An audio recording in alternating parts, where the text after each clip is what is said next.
Hey guys, Sean here. Evan? I think he's a little nuts right now for some reason. Anyways, we'll be reviewing Episode 2, Attack of the Clones. Star Wars Episode 2, Attack of the Clones, 2002. American epic space opera film. Directed by George Lucas, written by Lucas and Jonathan Hales. It is the second film in the Star Wars prequel trilogy and stars Ewan McGregor, Natalie Portman, Hayden Christensen, Ian McDiarmid, Samuel Jackson, Christopher Lee, Anthony Daniels, Kenny Baker, and Frank Oz. Holy shit. A lot of actors. Yeah. Yes. It was released May 16, 2002, with a runtime of 2 hours and 22 minutes. The budget was $115 million and made back $649.4 million at the box office.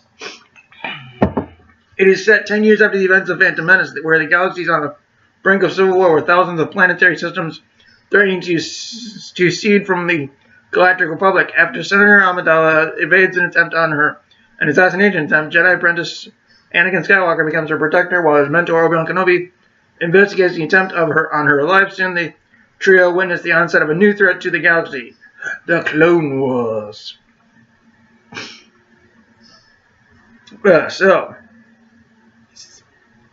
Speak. Definitely an improvement over the last one. Yes. Especially since, like it's obvious, a lot less Jar Jar, a lot less of that reptilian duck asshole. Although the reptilian duck asshole, as you call him, is responsible for, give me that. He's responsible for this. Everything that happens in these movies is all the fault of the, as he calls him, the reptilian duck asshole. Well, that's what it looks like. It looks like if someone morphed a Parasaurolophus with a human and then duck feet. Oh, I like how people criticize the runtime for this movie, yet no one seemed to bitch for the longer running time of The Last Jedi. Continue though. Yes, we definitely had a lot more character development in this one. Yes. Especially with Anakin going batshit crazy and pretty much committing genocide to the Sand People. I mean, I get it. His mom died, but still, man, he went psycho. How would you feel if your parents were killed by peoples? I would kill the person who did the killing. I wouldn't commit mass genocide. Well, Anakin is different than you. He has this ass is too sexy for jail. Dude, Anakin's flaw is he has a hard time keeping his emotions in check. His emotions sometimes get the better of him. That's why you would commit murder. Just kill the guy who did the killing. But that's the genocide. Thing is, it's this thing though. It's emotions that get. It's because his emotions get the better of him that leads him to the dark side. Wow, man, he must have been way more emo than I ever was in school. Dude, you have to think about his upbringing though. Okay, yeah. He was raised as a child slave in exchange for food and shelter. He was taken away from his mother at 9 years old. You know, he was essentially, I guess you say, brainwashed by the Jedi Order to be obedient and follow their orders. And yet, also, the only girl he's ever been attracted to was Padme. And to quote Wong from Infinity War, an attachment to the physical is a detachment from the spiritual.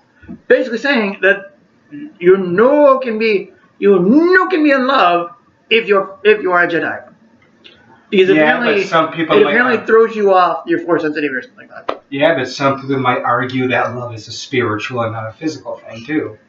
So I call bullshit on that logic. I don't know, man. I'm just going off the pieces of the board that we're given. Oh. You know what I mean? Still. I'm not like these people who want to defend the newer movies and say, hey, read the book. It makes the movie better. I'm not like those people. Wait, there was books on the movies? Yeah, there's books for Force Awakens and The Last Jedi. They're called novelizations. I know what a novelization is. I've read the good ones. I once read the ones on the original trilogy written by that James Caan or whatever this guy was. The guy who did all those I don't know movie novelizations back in the But you know what I mean, though? I'm not like one of those people are like, hey, Sean, you have to read the book, and then it makes the movie better. It's like, no, give me a good movie, and then the book will do the rest. Ugh. Excuse me. But yeah, it was nice to finish off the point. Yeah, it was big improvement. Yes. Way better battle scene. Yes. Half of it because it didn't have any Gungans in it. Yes, I know. I'm gonna say it. I'm Gungan racist. I'm sorry. Racist. Yep. Hate the Gungans. Hate those fishy. Yeah, well, I hate the porgs. I guess we're even. Fair enough. Still, what is the deal with Boss Nass? How is he the only one of that species that doesn't look like the rest of them? That's probably why he's the ruler, because he's unique. I don't know. My ass. I don't know. I'm just guessing here, man. They're not even the same species. Yeah, like really, their species is that mystical and messed up that they give birth to a species that looks nothing like them. Like what? Once every generation or so? Sure, yeah, we look like reptilian duck assholes, but we're gonna give birth to a toad. I don't know. We're reptiles giving birth to amphibians. How about that? I don't know, man. I'm just guessing here, man. Still, it was weird. But yeah, I mean, the actors all did good. We definitely got to see the personal growth from the ones that were in the first movie, and I think that Hayden Christensen kind of just took a natural shining from the get-go. Like, what do you mean by that? I don't know. What do you mean? Well, just the way he performed it, compared to the way the kid in the first movie performed it, but also judging on the way he would act because he's older now. Mm-hmm. So What did you think of the romance between Anakin and Padme? I thought it was very reminiscent of, for some reason, very reminiscent of Arwen and Aragorn from Lord of the Rings in that first scene where they're kissing in that forest planet garden area. Just looked too much like the night kiss in Lord of the Rings. Okay, I meant the relationship overall, dude. Oh, well. Not the one scene of them overall. What did you think? Well, how did I compare my thoughts on Arwen and Aragorn? I thought it was hot. I thought it was great. I thought it was pretty. Yeah. Well, some people could define their relationship as a horror movie. Because apparently it's a badly written romance. Trust me, I've seen more poorly written romances. 98% romantic comedies? Anything by Nicholas Sparks? No, I'm talking about Van Forstek. Ah. Where they try and where Sue and Reed try flirting. I've seen worse. Of course, then again, that movie in general was worse. Yeah, I didn't really like it. Never really was a big fan of the other Fantastic Four movies either, but at least those ones I got entertainment out of. Oh, see, those, if you're talking about the 2005 ones right now, yeah. Those ones actually knew the Fantastic Four were a family. They actually gave them character development, and they actually had interesting stories. And they at least tried to be fun. Yeah, but Fan Force, I didn't even get what was going on. I had to force myself to watch the rest. I'll tell you what's going on. Nothing. Absolutely They made nothing. the movie just so the Marvel wouldn't have the rights. Basically the same reason why Sony made The Amazing Spider-Man. Just so that Marvel would not have the rights. And what happened to your movies? They fucking suck balls. Yeah, Amazing Spider-Man Amazing Spider-Man 2 did poorly at the box office. Look who we are now. Spider-Man's in the MCU. Thank you. But anyway, Star Wars. Yeah. So about the Anakin and Padme relationship. What I liked it. Okay, I found something on it felt more like something you would see in a Conan or movie like Conan or Willow or Dark Crystal than Star Wars. I seen someone on, I think it was on YouTube, that posted this comment. It says, I don't agree with it. Okay, this comment says, I don't agree with the bashing it gets, and I think you can defend every single bad point that is brought up. For example, the cringe lines of Anakin. Think about it realistically. Not many of us are actually smooth with women, especially when it comes to someone we love. We get nervous and cringe all the time, but it's love and it comes from the heart. Also, he hasn't had the same upbringing as us. He hasn't been surrounded by women that he can just try and seduce. Padme has been his only romantic interest his entire life, as a result of being with the Jedi. So he's hardly gonna be a womanizer. Basically saying that due to his upbringing, he's not really been smooth with women, so it's not gonna be easy for him to be able to flirt with a girl. Well, yeah, the only one pretty much he had any contact with was his mom. I don't think he was gonna flirt with Watto, the flying elephant, seal, whatever the heck that was. I mean, But you basically get what that person was talking about, though. it looked like a mixture of an elephant and a featherless owl with bad skin. Okay, but you get what the commenter was talking about, though. Yeah. Is that due to Anakin spending most of his life either with his mother or with the Jedi, and the fact that Padme's been the only romantic interest he's had, he's not really a smooth talker. Nope.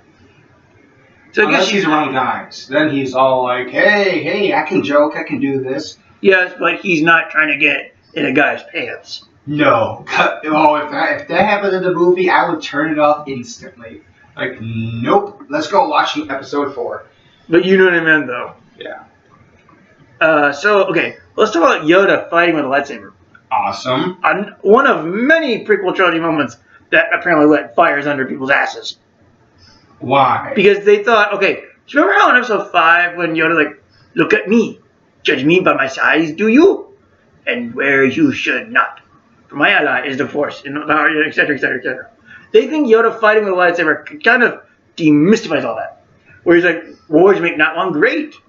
Well, people, you ever think, oh, maybe that all the shit in the prequel trilogy he went through is what led him to that philosophy? Nope. We can't have opinions. We can't have thoughts. We can't have something that apparently makes sense.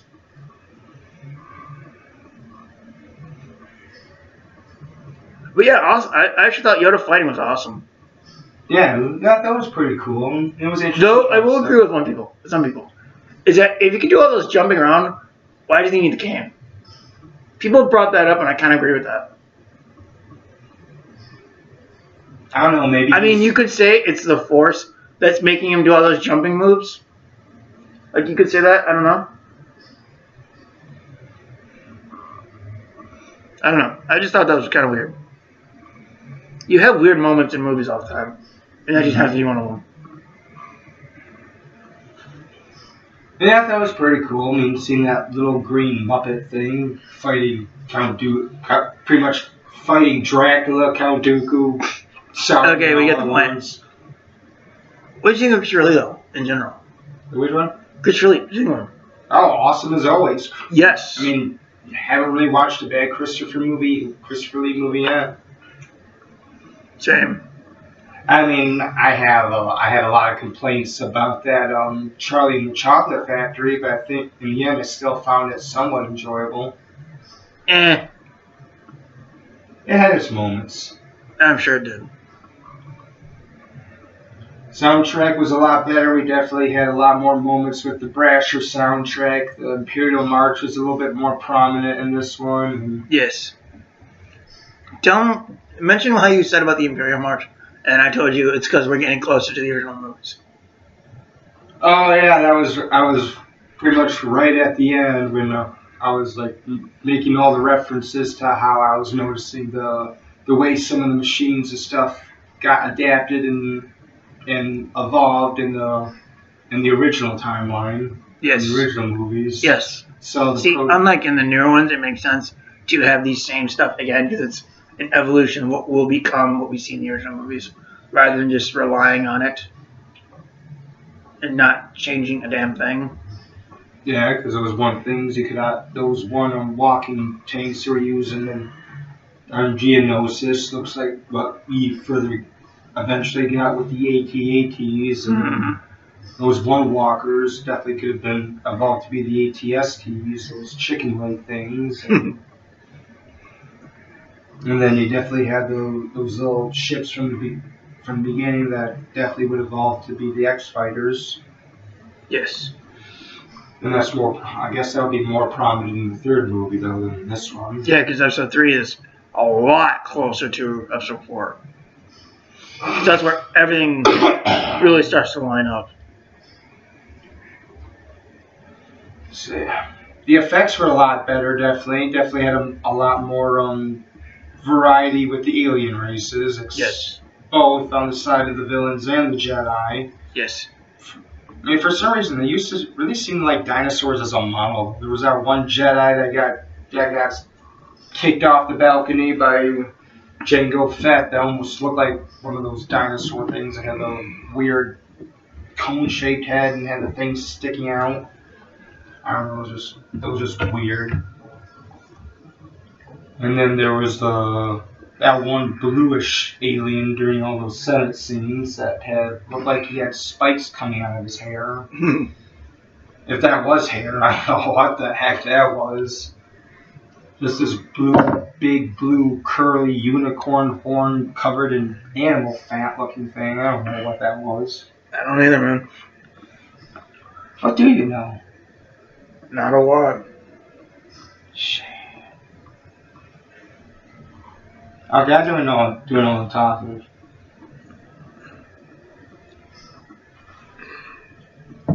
So, Alan's been doing all the talking. but yeah, like you said, the effects have are a little better from the first movie, I think. All the actors do a great job, I think. I like all the actors in the movie. They do a good job, and I like how we're sort of getting closer to a point in the original movies. So everything's starting to evolve into the vehicles from the original movies. And I think he said how in this movie, when we heard the Imperial March towards the end, it sounded a lot closer to how it did in the original movies. I think you mentioned that. That was pretty cool. Yeah, they did, and definitely, and even they borrowed the Duel of the Fates again, and even that sounded a little bit on the louder, brasher side. And Okay, I must have missed the Duel of Fates segment. I think it was earlier on. And in this Blu-ray release, they kind of flipped a few shots around that I remember from the DVD release. Oh yeah, explain.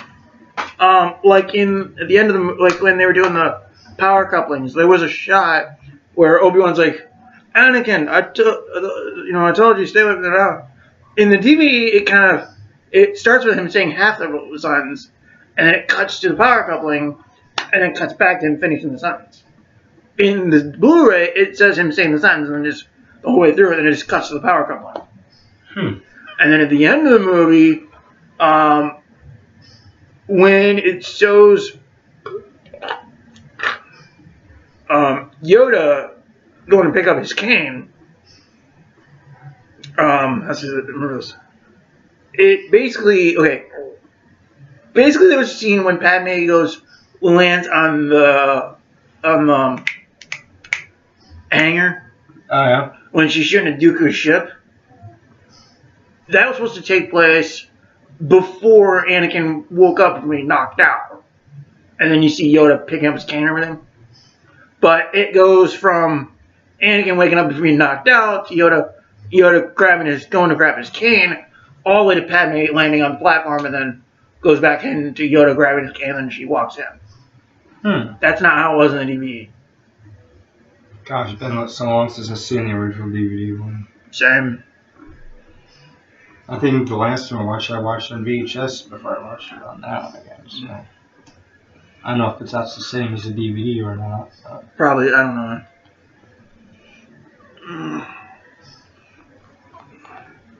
Okay, so we talked about the acting and the effects and the. Did done with the score. Yeah, pretty much. We pretty much did.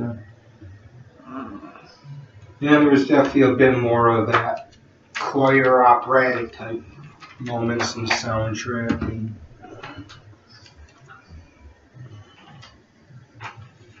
man, it was better. I mean, I'll give it a 7.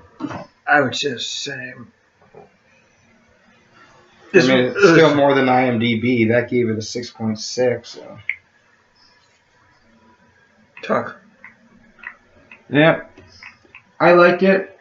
It had its moments that was better than the last one. Definitely a lot more better moments. Still had its moments that made it, not really the greatest thing on earth. But it was still a good movie. Something I'll definitely continue to watch more and more still. Still worth it. Still a good movie.